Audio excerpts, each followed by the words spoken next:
কেন হয়েছো? আমি মায়ের চেহারাটাও কি তোর মনে একবারও আসে না? আমি মা যে তোর জন্য কেমন পাগল ছিলাম। আমি মায়ের চোখের পানির কারণে তুই আজকে চেয়ারম্যান হইছো, মেম্বার হইছো।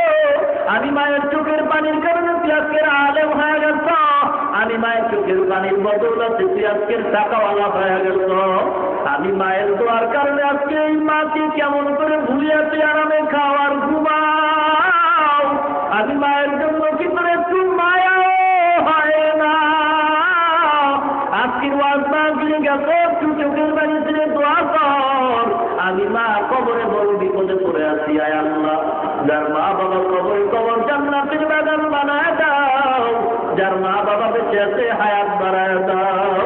আয় আল্লাহ, অনেকে অসুস্থ আছে, সুস্থতা দান করে দাও। ও পর্দার অন্তরালের মা গো, মাওলার দরবারে চোখের পানি ছেড়ে কাঁদো আর ক্ষমা চাও। নতুন শাড়ি পরে স্বামীর ঘরে আসছো, এমন একদিন আসবে সাদা কাপড়ের প্যাকেট বানায় কবরে নিজের সন্তান মা মা বলে কাঁদবে। জবান থেকে কোন আওয়াজ হবে না গো মা।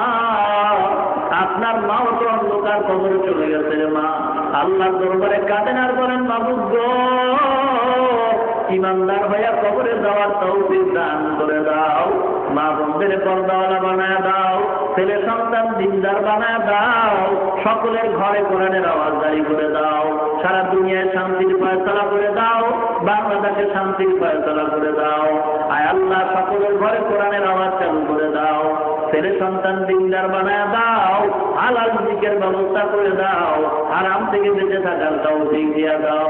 আল্লাহ মাহফিলটা দরিয়া বানায় দাও। মাহফিলের জন্য যারা কষ্ট করেছে কবুল করে নাও। আয় আল্লাহ, সবাইকে দিনের খাঁটি খাদেম বানায়